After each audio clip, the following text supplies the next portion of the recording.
Bien, buenos días, buenas tardes, buenas noches. En esta presentación vamos a ver tres herramientas de las Core Tools. Estas herramientas forman la base junto con las anteriores que hemos visto del sistema de gestión de calidad en la manufactura automotriz moderna. Y bueno, también son aplicables a cualquier área o cualquier tipo de industria, no solamente la automotriz. Bueno, ¿qué herramientas vamos a revisar? El plan de control, el control estadístico de procesos y el análisis de sistemas de medición. En específico, ¿qué vamos a revisar en esta presentación? Primero comenzaremos con una introducción en donde mencionaremos a qué se refieren cada una de estas herramientas brevemente y ya después vamos a ver a detalle, con más detalle, cada una de las herramientas. Vamos a comenzar con el plan de control. Pasaremos en una segunda fase al control estadístico de procesos. También estaremos revisando el análisis de sistemas de medición y ya después de comprender cada herramienta individualmente vamos a establecer cómo se integran entre sí para crear un sistema robusto de gestión de calidad. Finalmente vamos a analizar las tendencias futuras, las perspectivas futuras y tendencias emergentes, y al último de esta presentación vamos a presentar la conclusión y las recomendaciones.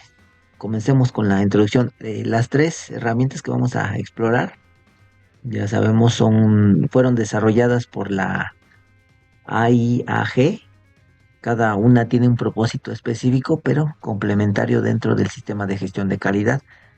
El plan de control se define como el documento que traduce los análisis de riesgo, como el AMEF, en acciones concretas en el piso de producción. Es el puente entre el análisis teórico y la implementación práctica, definiendo cómo se controla la variación para asegurar la calidad del producto.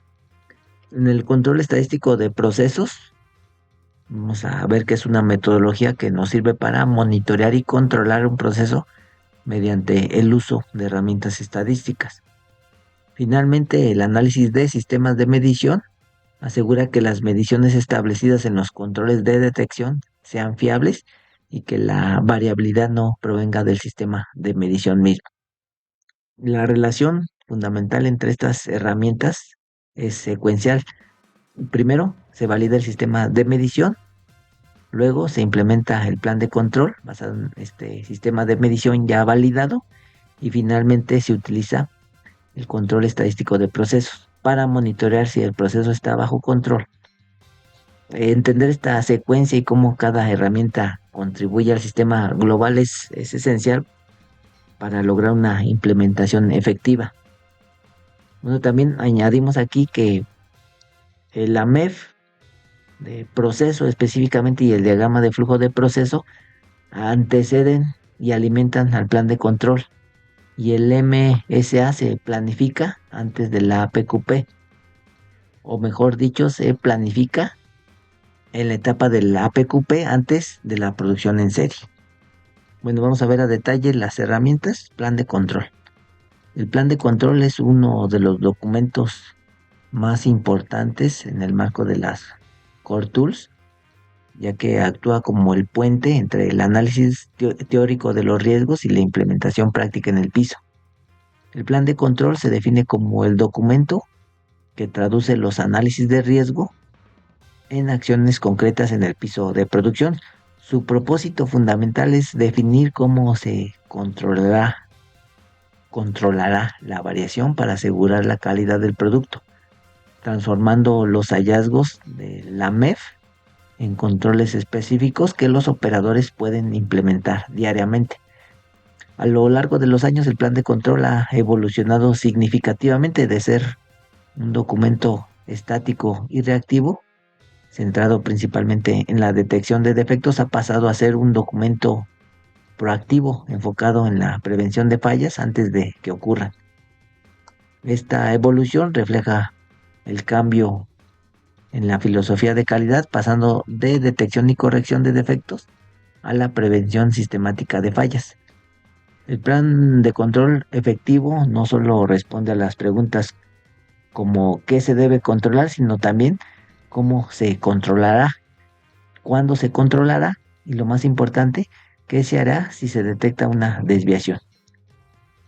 Es importantísimo entender que el plan de control no es un documento aislado, es el resultado directo de la MEF y sirve como entrada para otros documentos, como los procedimientos de trabajo y los planes de capacitación. Además, es extremadamente importante durante las auditorías, siendo uno de los primeros documentos que solicitan los auditores, ya que les da una visión rápida del enfoque de calidad de la organización.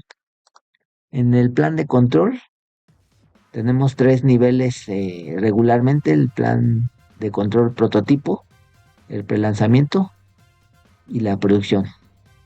Bien, ¿qué elementos tiene este plan de control? La información básica, como el nombre del producto o proceso, número de parte, revisión, fecha. Todos estos aseguran que siempre se está utilizando la versión correcta del documento.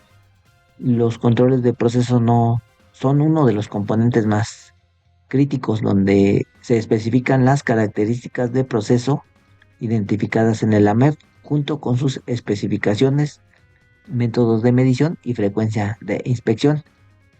Es importante distinguir claramente entre características de proceso, como temperatura de horneado, presión de inyección, y características de producto, como dimensiones, peso, dureza, etcétera, ya que requieren enfoques de control diferentes. Para cada característica del plan de control, se debe definir claramente el método de medición, incluyendo el equipo específico a utilizar y el procedimiento de medición. La frecuencia de inspección es otro elemento que ha evolucionado significativamente, pero esto lo vamos a ver en la siguiente diapositiva. Otro elemento también que no hay que descuidar es que el plan de control debe especificar claramente qué hacer cuando se detecta una desviación, con pasos específicos que los operadores puedan seguir sin necesidad de interpretación. Esto incluye acciones inmediatas para contener el problema, acciones a corto plazo para corregir la desviación y, en algunos casos, referencias a acciones a largo plazo documentadas en el AMEF. Un plan de control bien diseñado no solamente dice qué y cuándo controlar, sino también cómo controlar y qué hacer si algo sale mal. Vamos a las frecuencias de inspección. Una de las actualizaciones más importantes en la metodología de la AIAG-PDA es el enfoque hacia las frecuencias de inspección. En el nuevo manual se desaconseja fuertemente las frecuencias basadas en tiempo, por ejemplo, una vez cada hora, pero no se prohíbe eh, que estas inspecciones por tiempo se lleven a la práctica cuando estas son técnicamente justificables. Este cambio representa una evolución importante en la filosofía de calidad, pasando de un enfoque reactivo a uno proactivo y basado en riesgos. La nueva guía recomienda que la frecuencia debe basarse en capacidad en contención, pero ¿esto qué significa? La capacidad de contención se refiere a la cantidad máxima de producción que una organización puede manejar en caso de detectar un defecto. Por ejemplo, si mides una pieza por turno y al final del día encuentras un defecto, tienes 8 horas de producción sospechosa que debes contener, lo cual seguramente será costoso e inviable. En otras palabras, la frecuencia de inspección debe determinarse de manera que si se detecta un defecto, la cantidad de producto afectado sea manejable desde el punto de vista operativo y económico. Si el proceso es muy inestable o la característica es crítica para la seguridad, se necesitarán frecuencias de inspección más altas para limitar la capacidad de contención. Por el contrario, si el proceso es muy estable y la característica tiene baja severidad, puedes reducir la frecuencia de inspección sin comprometer la calidad. Este enfoque basado en riesgos es mucho más inteligente que las frecuencias fijas basadas en tiempo, ya que adapta los recursos de control a donde realmente se necesitan. Bueno, para llevar a la práctica esto, primero se debe evaluar la severidad de la característica con una MER. En segundo lugar, se debe de estabilizar el proceso con el control estadístico del proceso. Y en tercer lugar, la capacidad del sistema para contener esos defectos debe de establecerse. La frecuencia resultante debe de garantizar que en el peor escenario la cantidad de producto afectado sea manejable para la empresa. Bueno, vamos a pasar ahora a la segunda herramienta que vemos en esta presentación, control estadístico del proceso. Esta es una metodología que nos permite entender, controlar y predecir el comportamiento de los procesos de manufactura. El control estadístico de procesos se emplea para monitorear el comportamiento del proceso y demostrar su estabilidad y capacidad para producir las características especiales dentro de las especificaciones requeridas. El fundamento central del control estadístico del proceso es entender que los procesos todos tienen variación y que esta variación puede clasificarse en dos tipos fundamentales: las causas comunes, que son debidas a la variación natural, es el ruido de fondo estadístico creado generalmente por todo lo que rodea el proceso. Que hay que entender que un proceso que solo exhibe causas comunes se considera en control o estable. Y por otro lado, están las causas especiales, que son eventos esporádicos no predecibles que perturban al sistema. Por ejemplo, una herramienta rota, un lote de material defectuoso, un operador sin entrenamiento. Un proceso afectado por una causa especial se considera fuera de control o inestable. El propósito fundamental del control estadístico de procesos es distinguir entre estos dos tipos de variación y, cuando se detecta una causa especial, investigar y eliminarla para devolver el proceso a un estado de control. Hay que entender que el control estadístico de procesos no es solo una herramienta de monitoreo, es una metodología para entender el comportamiento del proceso, identificar oportunidades de mejora y garantizar que el proceso sea capaz de producir consistentemente dentro de las especificaciones requeridas. El control estadístico del proceso efectivo va más allá de simplemente graficar datos. Implica tomar acciones correctivas cuando el proceso muestra señales de estar fuera de control, incluso si el producto aún cumple con las especificaciones. Las herramientas y técnicas que se utilizan en el control estadístico para monitorear y controlar los procesos: tenemos en primer lugar los gráficos de control. Estos son una herramienta, la herramienta más reconocida dentro del control estadístico del proceso. Existen varios tipos según el tipo de datos que se estén monitoreando. Para variables continuas como dimensiones, peso, tiempo, los gráficos más comunes son el de promedios y rangos, ya sea para subgrupos pequeños o para subgrupos grandes, y también el gráfico para mediciones individuales. Y para datos con atributos, es decir, elementos cualitativos, se utilizan gráficos P, NP, C y U. Bueno, además existen gráficos especiales, los cuales son más sensibles a cambios pequeños en el proceso y son útiles para procesos altamente estables. Los estudios de capacidad también son otra herramienta fundamental en el control estadístico de proceso y miden la capacidad a corto plazo y también a largo plazo. Estamos hablando del CPK y el PPK. Es importante mencionar que estos estudios de capacidad solamente son válidos si el proceso está bajo control estadístico. Un proceso que no está bajo control puede mostrar una capacidad aparentemente buena, pero su comportamiento futuro es impredecible. Eh, Mencionamos hace un momentito que el CPK está asociado a una estimación a corto plazo y el PPK a largo plazo. Bueno, esto no se refiere estrictamente a un plazo de tiempo en calendario, sino a la manera en la que se estima la variación.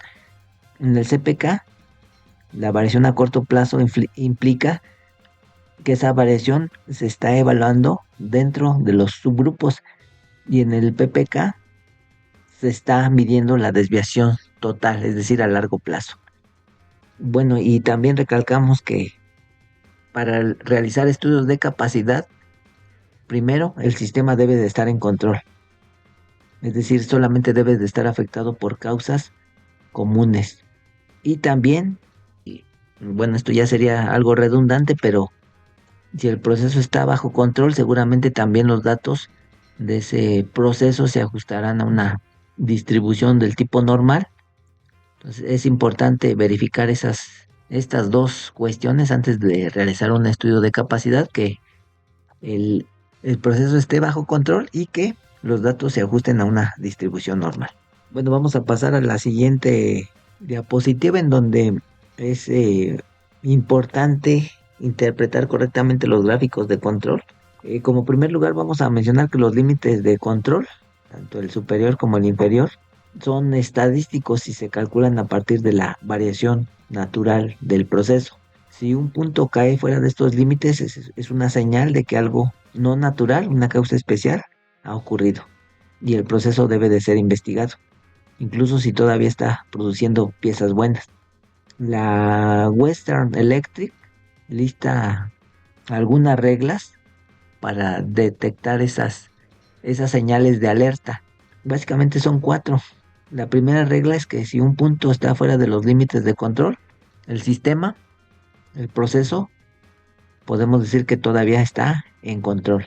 Si dos o tres puntos caen en una zona denominada A, también el sistema está correcto. El sistema está dentro de la variación natural. Si 4 de 5 puntos caen en la zona B, es decir, una zona más cercana a los límites de control, aquí ya hay una señal de alerta. Bueno, una cuarta regla es que si tenemos varios puntos consecutivos, aquí hablan de 8, pero incluso pudieran ser menos, 6, 7 tal vez, puntos consecutivos en el mismo lado de la media, y no necesariamente en la misma dirección, sino del mismo lado de la media, también ya es una regla, es una señal de alerta. Bueno, la otra cosa que también hay que entender que los límites de control no son lo mismo que los límites de especificación. Los límites de especificación representan la voz del cliente, es decir, los requisitos del producto establecidos por el cliente o el diseño, mientras que los límites de control representan la voz del proceso, es decir, la capacidad natural del proceso. Un proceso puede estar bajo control estadístico, pero fuera de especificación, o lo contrario, dentro de especificación, pero fuera de control estadístico.